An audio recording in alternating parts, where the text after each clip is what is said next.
Caríssimos, a nossa saudação de paz, a todos o nosso abraço fraterno, que Jesus nos ampare, nos continue iluminando e nos conduza nesta caminhada para as reflexões interiores e buscarmos um pouquinho daquilo que verdadeiramente somos. Será que somos raivosos? Como nós controlamos as nossas emoções íntimas dos aspectos que parecem contraditórios às nossas necessidades, aos nossos desejos? Qual a origem desse processo? Quais as suas consequências ou efeitos? Há uma terapia? Há soluções? Há remédios? Então nós vamos encontrar em conflitos existenciais, no capítulo 3, a raiva, que Joana nos traz na sua primeira parte, o primarismo, na segunda, o transtorno emocional e na terceira, terapia para a raiva. E dentro desse contexto, dentro desse tríplice aspecto com as suas múltiplas cumplicidades, ela, através do primarismo, fala das causas, das origens e dos princípios. Os transtornos emocionais, as consequências, os efeitos e os resultados. E a terapia, propriamente dita, dos tratamentos, soluções e alternativas. Então, dentro dessa cumplicidade, dentro desse tríplice aspecto, nós podemos refletir sobre os aspectos ou fatores existenciais e os transcendentais. Como lembrança, porque nós já temos falado isso aqui de vezes anteriores. Nos fatores existenciais, nós encontramos o homem biopsicossocial, corpo, mente, meio ambiente, o homem produto do meio. Temos nos fatores transcendentais aqueles aspectos que vão além da existência, tudo aquilo que ultrapassa os limites das coisas materiais. De um lado, os fatores existenciais, de personalidade, de potencialidade, aquilo que se é, que se gosta e que se pode, são os interesses, as aptidões, com possibilidades e limitações, predominando os efeitos das coisas materiais e nas coisas materiais. Do outro lado, nos fatores transcendentais, nós temos o poder do Criador sobre a criatura. Nós transcendemos quando nos encontramos com nós mesmos, quando fazemos um mergulho interior, quando nós percebemos o nosso verdadeiro eu. E isso abordando as coisas da alma, do espírito, em consonância com a religiosidade ético-moral, com o Evangelho de Jesus e conforme o Espiritismo. No primeiro caso, nós temos o ego, o consciente e a personalidade propriamente dita, que está vinculado aos nossos aspectos existenciais, que vai fazer com que nós nos identifiquemos no meio em que nós pertencemos. No segundo caso, nós temos a individualidade, o self, o inconsciente, o ser espiritual que somos, individualizados, imortal, centelha divina. Então, tudo isso é em prosseguimento da jornada evolutiva, conforme os desígnios do Criador, nos seus gêneros de provas do nosso livre-arbítrio, e onde ser e não ter, eis a questão. Então, com essas considerações, quanto aos aspectos existenciais, os fatores transcendentais, trabalhando o homem como produto do meio, com suas ansiedades, com seus conflitos, com suas buscas, com as suas realizações, buscando entender esse ser espiritual maior dentro do aspecto transcendente que voltasse para a verdadeira vida, o verdadeiro espírito, na relação de mundo em que habita, onde há transparência das coisas materiais e as transcendentais. Como é que nós podemos encontrar a raiz da raiva, as suas consequências e as terapias, os tratamentos para que a gente possa ter esse controle ou esse autocontrole? Bom, nesse sentido, não há conquista sem méritos, não há glória sem máculas. Entretanto, há uma competição, há um desafio com vencedores, mas sem vencidos. Por sermos autores dos nossos destinos, quando cada um é dado conforme as suas obras, e a vida nos dá aquilo que nós oferecemos a ela. Com quem nós devemos buscar as respostas que necessitamos ou que precisamos? O que é precisar, o que é desejar. Às vezes nós não conseguimos um entendimento mais profundo daquilo que julgamos necessidade. Não conseguimos associar o que é precisar e o que é desejar. A vida existencial, material, nos coloca nos campos dos desejos, das competições, dos desafios, do vencer, estabelecer uma relação mais direta, pessoa a pessoa, mundo a mundo, material a material. A transcendência, pelo contrário, vai nos colocar, como cada um, vencedores de si mesmo, fazendo com que a competição maior está em chegarmos todos juntos, onde não há nenhum vencido, mas todos vencedores. Porém, será que estamos nos esforçando para domar as nossas más inclinações, alcançando a transformação moral? Praticamos a lei de justiça, de amor e de caridade na sua maior pureza, nos tornando homens de bem? Temos ciência de a quem mais for dado, mais será cobrado? Temos ciência também de que aquele que quiser maior, seja o menor? Diante das agressões, já não condenamos porque sabemos que não são sãos que necessitam de médicos? Ainda, já não aplicamos o rigor da pena de talião porque jamais deixamos ou devemos deixar de acreditar na capacidade de transformação do homem? Ou simplesmente condenamos? Isso aqui é muito interessante. Muitas vezes nós não apostamos que a pessoa seja uma vencedora, não apenas das coisas materiais. Nós não avaliamos as potencialidades que estão inatas, não avaliamos os fatores de personalidade.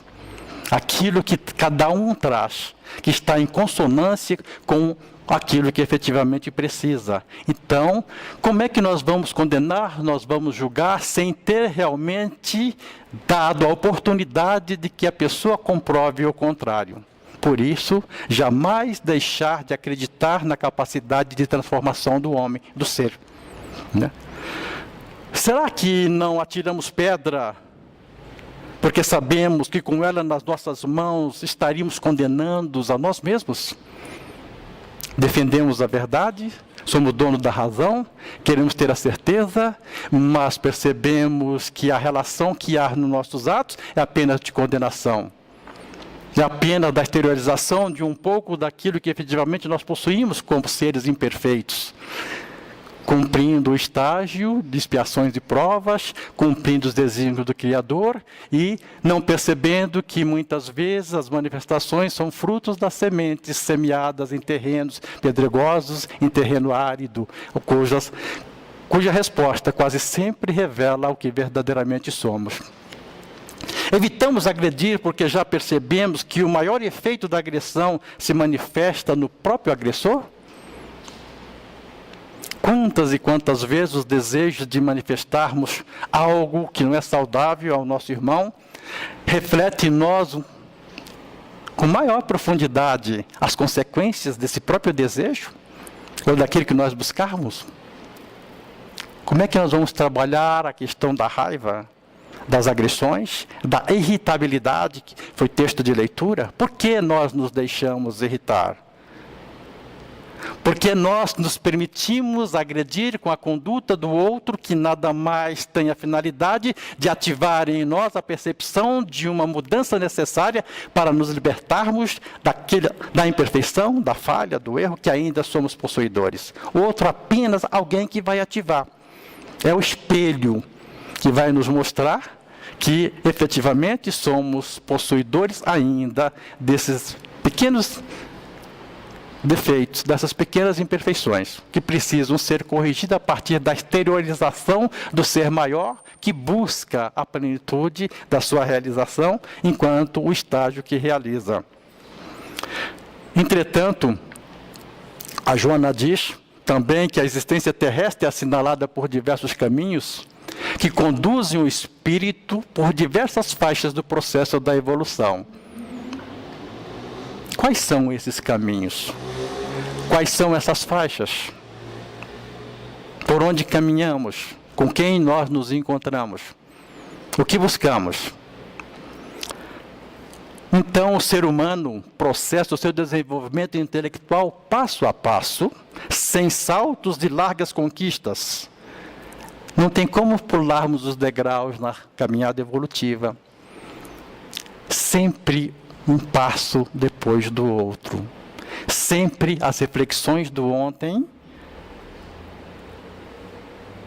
né? As experiências que foram adquiridas, as perspectivas do amanhã construídas no agora, onde nós já sabemos aonde queremos chegar, aonde nós já sabemos que não devemos cometer de equívoco para não atrapalhar a caminhada.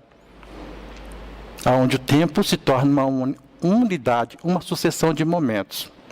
Então, passo a passo, nós vamos fazendo esse desenvolvimento intelecto-moral, que a doutrina nos traz que, inicialmente, o desenvolvimento das potencialidades intelectuais, depois as morais. Já sabedores, conhecedores, dono do fator de conhecimento, da inteligência, vamos trabalhar a emoção, o sentimento.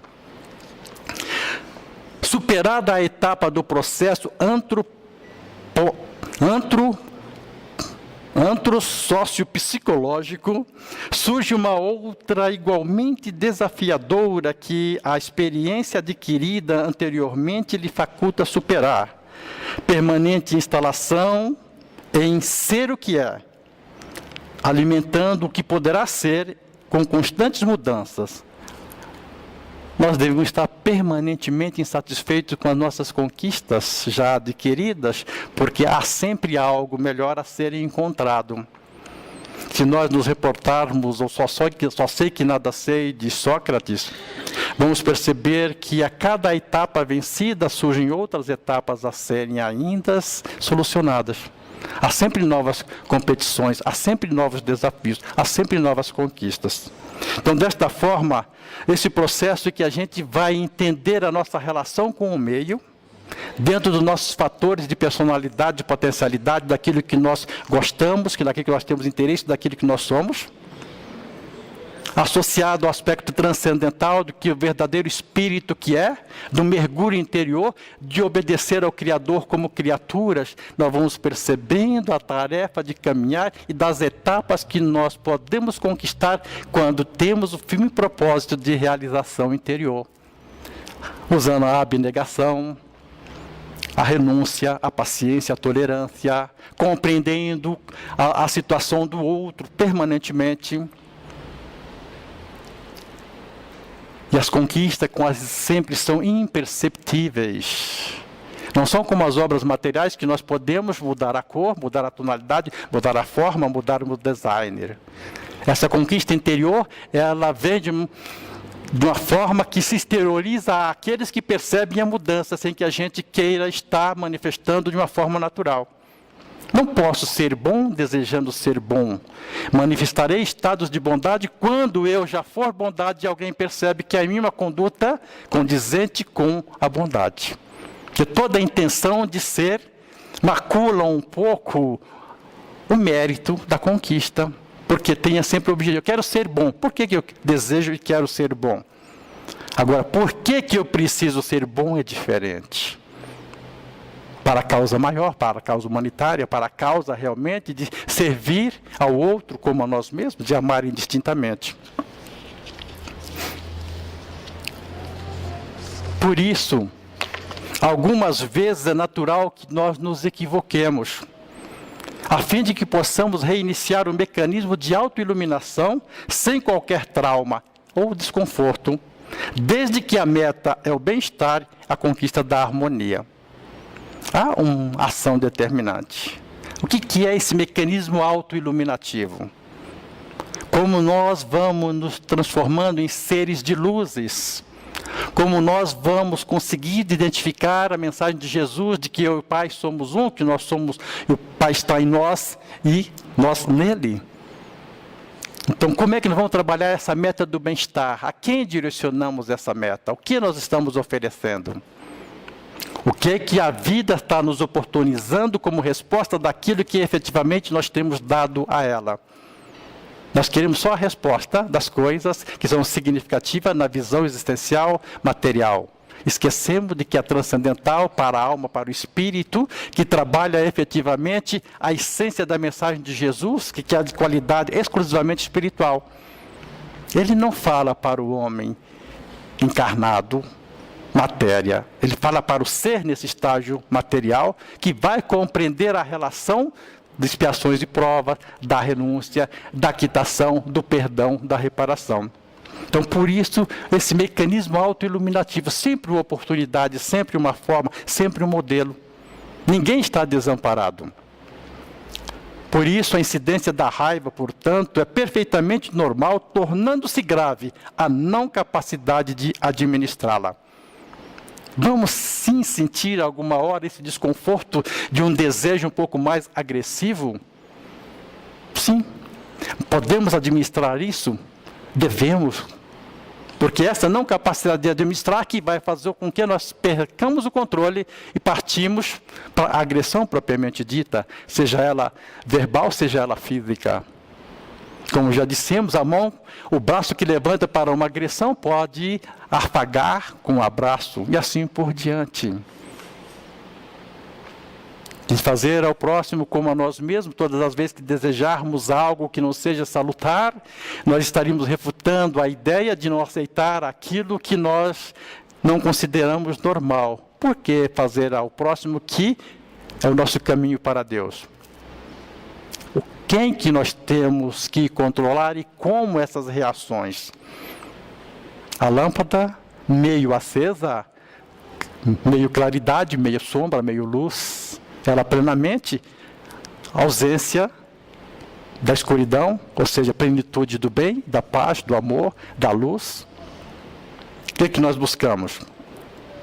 Sempre que é invadido pelo desequilíbrio dessa natureza, ou seja, da tentativa ou possibilidade de agressão em revide, ou irritabilidade, é aconselhável que o paciente tenha coragem de adiar decisões, responder para esclarecer, discutir em nome da autodefesa. Portanto, invariavelmente o ego ferido precipita o paciente em uma postura inadequada que se arrependerá de imediato ou muito mais tarde. Temos escolhas. Não há a obrigatoriedade. Né? Então, porque o Cristo diz, vinde a mim todos vós que estáis aflitos e sobrecarregados, que eu vos aliviarei. Tomai sobre vós o meu jugo. Então é o seguinte, há sempre uma oportunidade, há sempre um chamado, há sempre esse encontro com nós mesmos, que é a manifestação do Cristo interior, cuja mensagem está sempre latente, esperando esse acordar, esse despertar, esse desabrochar, para colocá-la em prática e fazer da caminhada uma reprodução daquilo que efetivamente nós desejamos. Sermos imagem e semelhança do Criador, sermos o sal da terra, luz do mundo. Então, responder para esclarecer. Joana nos fala em uma outra obra, devemos ouvir com atenção, falar com bondade e mansidão, dizer uma palavra de estímulo, olhar com ternura, dar um abraço afetuoso. Qual é o sentido disso? Que é esse olhar com ternura? Como nós estamos esclarecendo? O aliviar de Jesus é fazer com que nós encontremos a consolação e o esclarecimento.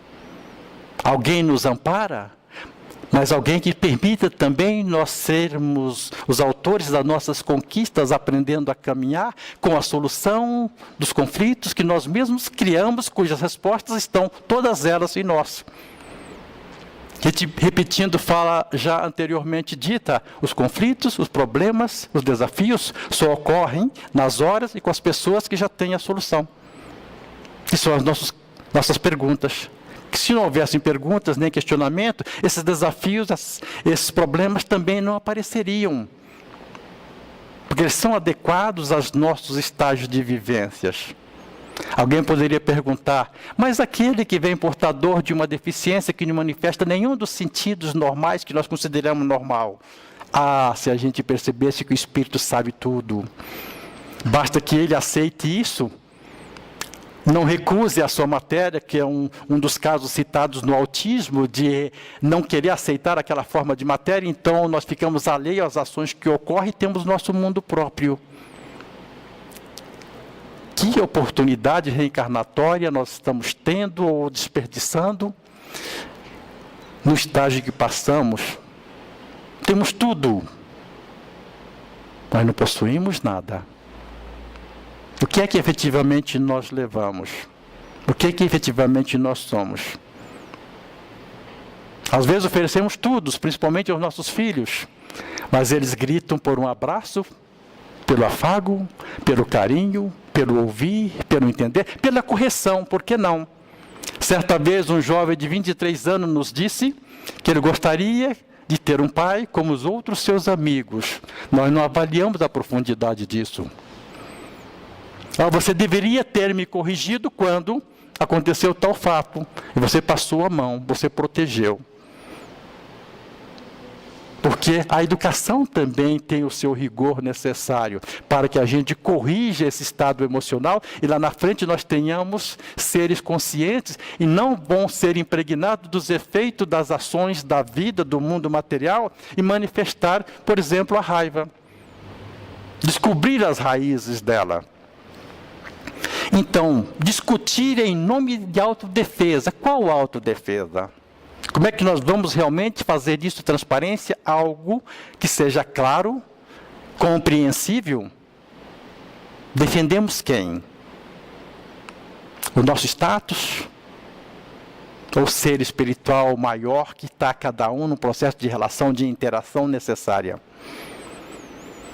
E as decisões que muitas vezes tomamos apressadas, por que não pensar um pouco mais? Se eu tivesse repensado. Isto ocorre com tanta naturalidade. Temos o silêncio, que diante das circunstâncias perturbadoras, não permitindo a invasão dos petardos mentais desferidos pelo opositor, constitui recurso imprescindível para evitar o tombo na irritação e seus consequentes danos. O direito de não nos deixarmos agredir. O que representa isso? Não se deixar agredir é não ter que perdoar. Não ter que perdoar é não possuir a imperfeição que é ativada com a conduta do outro. A chaga que está ali só esperando a oportunidade. Assim nós não estaríamos com pedras nas mãos, porque quem não tem que perdoar é bom e é puro, quem é bom é puro, ele acolhe, ele conforta. Deseja o bem, a manutenção da paz, a manifestação do amor. Então, o direito de não nos deixarmos agredir por aquele que nos oferece a oportunidade de redenção. Porque não são os sãos que precisam de médico. É a hora da compaixão, do entendimento, da renúncia. É a hora do acolhimento, do esclarecimento. Hipoteticamente, se alguém nos dirigisse palavras de agressões extremas, nós mantivéssemos pacíficos, harmonia, em silêncio, apenas escutássemos e aquilo causasse uma espécie de expressão. Mas por que você não se irrita? Por que você não reage? Por que você não tem uma postura? Se nós queremos o bem, nós devemos oferecer a paz. Então nós acolhemos, nós envolvemos. E vamos perceber que o retorno disso, quase sempre, a agressão maior fica com o agressor. Que muitas vezes perde o controle em ver uma conduta pacífica, de equilíbrio saudável, que ele ainda não possui. Mas não temos que oferecer a mesma coisa, que revidar. Nós não temos que reagir, temos que ter uma nova ação, que é diferente. Então, o silêncio. Nós conseguimos ouvir em silêncio? Cedemos o nosso ouvido àquele que quer apenas um instante que alguém ouça para que ele se sinta ser humano integrado num processo social reconhecido? Alguém já pensou na violência como grito de socorro? Eu sou excluído, sou marginal, marginalizado. Como eu vou mexer com o equilíbrio da pseudo-sociedade organizada e com transparência de ordem? Bens materiais, agressões, inclusive pessoais. Um momento de glória. Aparecemos, nos noticiários como sendo o grande vilão de um ato bárbaro, um momento de glória. Pertencemos, nos tornamos gente, fomos reconhecidos publicamente, e no meio, os maiores elogios, porque, digamos, os 40 de Alibaba eram iguais, então fortalecido com um único desejo. E essas ações também ganham o seu respaldo quando feitas com um certo critério, vamos dizer assim, que afronta o meio organizado. Gritar socorro não é só quando a gente está no desespero, são todos os momentos. E o remédio muitas vezes está num bom dia, boa tarde, boa noite, olá, como vai, como foi o seu dia, como tem passado. Olhar sem indiferença, sem discriminar. E nós temos tudo isso e mais um pouco que às vezes não colocamos em prática. O hábito que deve ser cultivado de considerar a pessoa portadora de virtudes e deficiências plausíveis de corrigenda, estando sujeito a variações de humor e de comportamento susceptível de contrariedades, de distonias, predispõe à vigilância. Todas as vezes que nós nos admitirmos que temos essa capacidade, essas virtudes, porém deficiências que podemos mudar, nós vamos estar atentos, vamos estar vigilantes. Não descuidamos, vamos prestar atenção.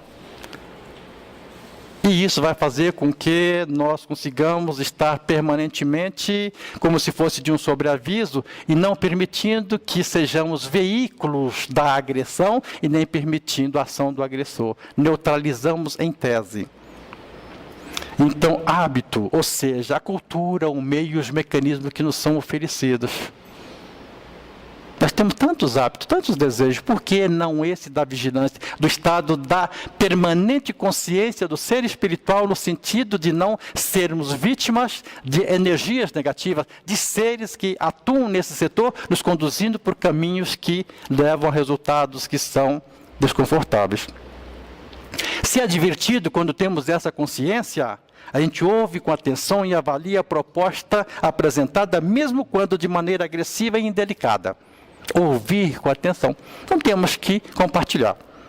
Quando útil, incorporá-la como medida de sabedoria que lhe será valiosa, identificando de forma oculta sentimentos negativos por parte do outro.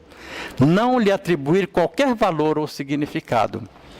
Isso aqui ocorre exatamente o oposto hoje nos veículos de comunicação, porque todo ato de vandalismo, de barbarismo, ganha dimensão na mídia. E isso nós fortalecemos o problema, alimentamos o problema, ou seja, administramos o conflito no sentido de que ele parece que faça parte da nossa vida. Que hábitos nós estamos realmente direcionando os nossos pensamentos, as nossas ações, né, para que nós tenhamos realmente uma sociedade mais justa, fraterna e humana. Por isso a gente encontra na palavra do Evangelho segundo o Espiritismo, de Fenelon Leão, 1860, poupa-se de tormentos aquele que sabe contentar-se com o que tem, que nota sem inveja o que não possui, que não procura parecer mais do que é. O que é que nós temos? O que é que não possuímos? O que é que nós queremos parecer ser? Vamos repetir. Sabe contentar-se com o que tem, que nota sem inveja o que não possui, e que não procure parecer mais do que é. Quem somos nós? De onde viemos? Porque estamos aqui, para onde vamos? Que tormento nós nos poupamos, que tormento nós nos afligimos? O exercício da paciência, entretanto, auxilia a aceitar a vulnerabilidade de que se é constituído, não ampliando a erupção da raiva quando ocorrer. Por que estou com raiva? O que isto está querendo me dizer? Quais as suas raízes? Onde está o primarismo? Quais as causas? Quais os princípios? Onde está o início, a raiz? Que efeito isto vai estar produzindo? Que são os transtornos emocionais? Estão nos desequilibrando, tirando do sentido moral, fazendo com que a gente se sinta inflamado, irritados, agressivos? Ou uma terapia por sabermos que aquilo é mais um gênero de prova, é uma expiação, é um momento de reflexão cujo ensinamento está no erro? O efeito terapêutico do erro, ou seja, já sabemos como não fazer. Por que repetir a lição equivocada? Então a paciência vai permitir com que a gente tenha essa capacidade de nos auxiliar, não aceitando de maneira que o outro possa nos agredir. Tornando contínua a questão da agressão, como resultado de estresse, de ansiedade, de insegurança, medo mórbido, faz-se indispensável a terapia psicológica, de modo a ser detectada a causa desencadeadora do fenômeno perturbador que tende a agravar e quando não cuidado de forma adequada. Também a terapia. Precisamos realmente de médicos para o corpo, médicos para a alma. Sempre um trabalho integrado, sempre uma resposta associada. Precisamos cuidar dessas duas partes. Se tivéssemos já a capacidade de entender de mente sã e corpo são, se tivéssemos já a capacidade de perceber e subtrair da natureza os fluidos, as energias, as bioenergias, através do sol, da luz, da água e do ar, como é que seriam os nossos corpos orgânicos diante de todas as ações e reações que a gente vivencia como oportunidade de aprendizagem, o gesto de servir, de cooperar? Então, a gente vai fazer o que para efetivamente percebermos isso? Saímos do limite da compreensão, dos fatores de personalidade, da nossa potencialidade, daquilo que somos. O que é que nós buscamos? Alguém que possa nos orientar. Uma terapia que vai resgatar fatores do ontem e procurando entender a causa. Por que terapias de vidas passadas? Qual é o seu sentido? Se a vida é agora, morreu e acabou.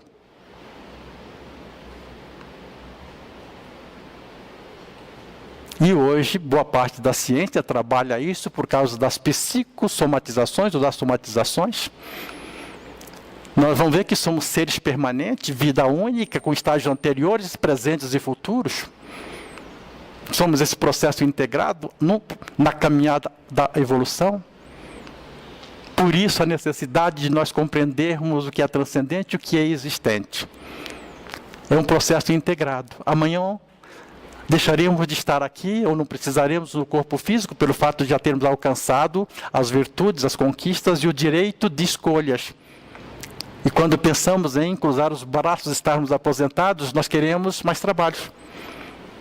Nós queremos servir à causa maior. Porque enquanto um estiver desviado, nós não teremos a felicidade plena. Por isso, a psicoterapia cuidadosa remontará os conflitos adormecidos no inconsciente, que tiveram origem no período infantil ou durante a adolescência, quando as circunstâncias induziam a aceitação de situações penosas, sem o direito de explicação ou de justificação. As pequenas contrariedades acumularam-se porque, não diluídas conforme deveriam, explodem quando algo proporciona aumento do volume e a carga existente, fazendo insuportável. É um somatório de situações. Ela não entra em mais detalhe com relação a esse trabalho terapêutico voltado para a infância e para a adolescência. Mas a adolescência é a hora da ambivalência comportamental. Uma hora eu quero uma coisa, outra hora eu quero outra coisa. Uma hora eu sou isso, outra hora eu sou aquilo. Uma hora eu quero ser adulto, outra hora eu quero ser criança. É na hora em que o espírito mais faz associação com sua vida passada, é quando ele busca a sua autenticidade como ser verdadeiro. Ele começa a despertar ali. Embora hoje deve ser diferente dentro desse pressuposto que é da psicanalítica, daqui uns dias os de Alcione devem estar trabalhando isso antes de terminar a verdadeira infância, que seria na faixa dos seus 7 anos. Como aqueles que forem pais, ou nós amanhã, não sei, se tivermos esse direito, vamos trabalhar isso, não tenho a mínima ideia. Mas alguma coisa vai acontecer de diferente, porque como está, a gente tem que respeitar o ditado que não existe nada que não possa ser tão ruim, que não possa ficar pior para depois melhorar. Isso é uma verdade, é um axioma bem interessante. Então, essa psicoterapia que vai buscar isso, né? Quais são os traumas que nós registramos? Onde é que está o problema kármico que não foi abordado aqui? Quem é o devedor? Quem é o credor? como essa negociação pode ser feita do credor não condenando e o devedor aceitando a regra necessária para que haja um processo mediador de equilíbrio no sentido de dupla equitação, de vencedores sem vencidos, né? Então, ao mesmo tempo, a terapia da prece e da meditação constitui salutar recurso para o controle das emoções, reabastecimento das energias vigorosas que se encarregam de asserenar o sistema nervoso central, impedindo ou diminuindo a incidência da ira ou da raiva. Sistema nervoso central, obviamente, quem estudar pode entrar nos processos como ele é constituído. Mas por que isso mexe com essa constituição? O que é a terapia da prece? Se a nossa mente for sã, o nosso corpo será ação. O que nós podemos fazer com o nosso sistema endócrino, com o nosso sistema biológico, nosso sistema orgânico, através da mente, no recolhimento da meditação, em buscar esse equilíbrio como extensão do que pensamos e ter a resposta física paralelo aos tratamentos terapêuticos. A prece que é quando nós nos conectamos com o ser maior, nos conectamos com o Pai, nos conectamos com nós mesmos.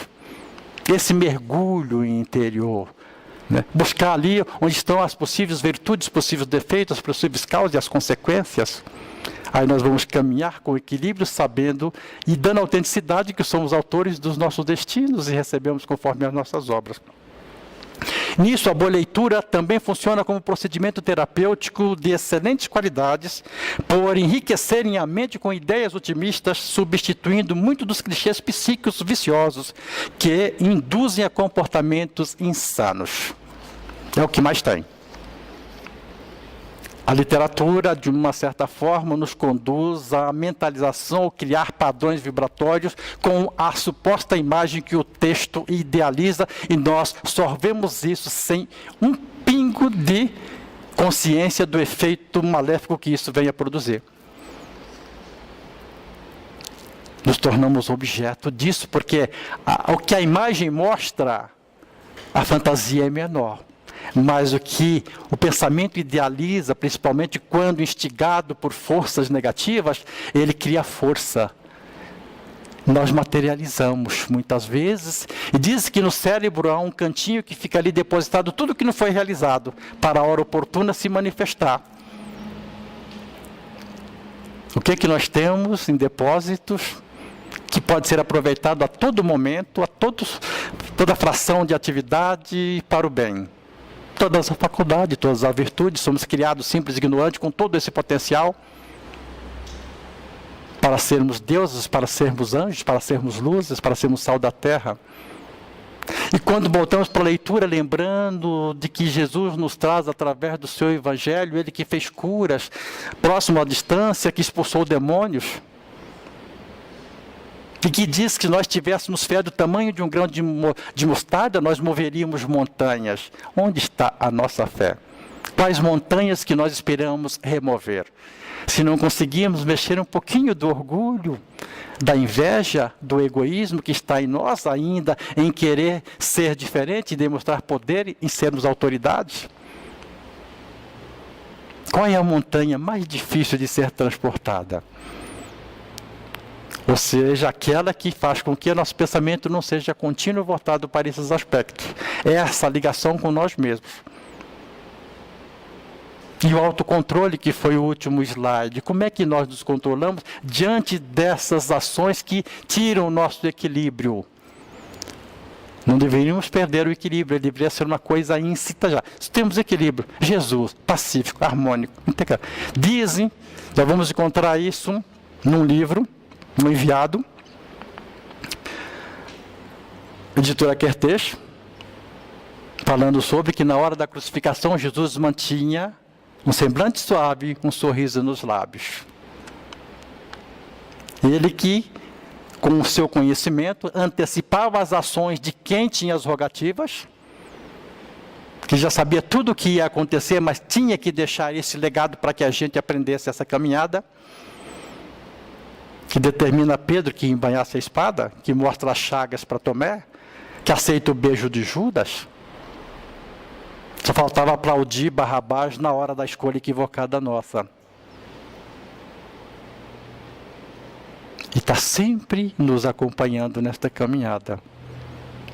Então que a gente possa, com essas breves reflexões, não ter a solução de imediato daquilo que nós julgamos problemas. Entender o que o problema significa para que nós tenhamos o melhor aproveitamento da lição que ele nos traz. Do esforço necessário para a nossa libertação, para a nossa conquista, para a nossa idealização de um objetivo maior. Associar os aspectos da vida existencial com uma base transcendental, sem perdermos o foco da mensagem de Jesus e, fundamentalmente, a orientação, de esclarecimento e consolação que o Espiritismo nos traz, no sentido de sermos esse ser maior que a vida, vamos dizer assim, nos dá na caminhada, para que a gente seja realmente verdadeiros conquistadores da felicidade que nos espera no futuro, que é a única fatalidade, a felicidade que virá no fim último dos tempos.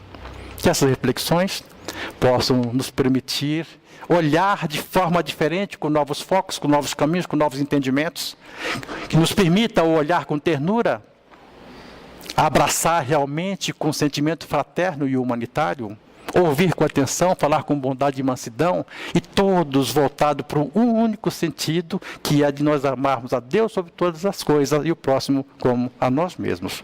Muita paz. Nós temos 3 minutos de um texto de Momento Espírita falando sobre Você Tem, que é uma relação que nós vamos entender de forma subjetiva a mensagem que foi veiculada. Você tem. Quando alguém lhe busca com frio, é porque você tem o cobertor. Se a tristeza empurra alguém para perto de você, é porque você tem o sorriso. Se alguém chega com lágrimas, é porque você tem o lenço. Se a dor impulsiona alguém em sua direção, é porque você tem o curativo. Quando alguém se acerca com fome, é porque você tem o alimento. E se o desânimo lhe aproxima um ser, é porque você tem o estímulo necessário. Quando alguém chega em desespero, é porque você tem a serenidade. Se alguém foge do tumulto e lhe busca a presença, é porque você tem a tranquilidade. Quando alguém lhe procura com medo, é porque você tem a segurança. Quando vem ao seu encontro um coração aflito, é porque você tem a calma. E se alguém lhe busca com palavras, é porque você tem a capacidade de ouvir. Quando lhe chega uma alma em conflitos, é porque você tem a temperança. Se alguém se aproxima com ódio, é porque você tem o amor. Se alguém lhe confidencia segredos, é porque você possui a discrição. Se a mágoa lhe traz alguém, é porque você tem o perdão. Se lhe apresentam a fantasia, é porque você tem a realidade. Quando lhe trazem versos, é porque você tem a melodia. Quando lhe estendem as mãos sangrando, é porque você tem o remédio. Quando alguém lhe chega com a indecisão, é porque você conhece o rumo certo. Quando alguém lhe chega com carências, é porque você tem a ternura. E se alguém lhe busca com dúvidas, é porque você tem a fé. Quando alguém se aproxima com passos vacilantes, é porque você tem a firmeza. Se alguém se apresenta com a vontade paralisada, é porque você tem o dinamismo. Quando alguém chega com a mente confusa, é porque você tem a lucidez. E se alguém se aproxima com os braços abertos, é porque você tem o abraço. E por fim, quando alguém lhe apresenta um frasco vazio, é porque você tem o perfume. Por todas essas razões, nunca deixe alguém que lhe busca partir sem uma resposta, pois ninguém chega até você por acaso. Ainda que você pense que nada possui para oferecer, isso não é verdade. Se alguém lhe apresenta uma necessidade qualquer, mesmo que velada, é porque você tem algo para oferecer. Pense nisso. De tudo o que Deus criou e que existe no mundo, o mais importante está dentro de você. São as suas virtudes de esperança, otimismo, coragem, confiança e amor. Essas qualidades devem brilhar para fazer a sua vida diferente. Do desabrochar dessas virtudes latentes em seu íntimo, depende a felicidade de muitos. Deixe-as fluir de dentro de você como um pássaro livre, e perceberá que essa força divina espargirá paz ao seu redor, alcançando a todos aqueles que cruzam o seu caminho.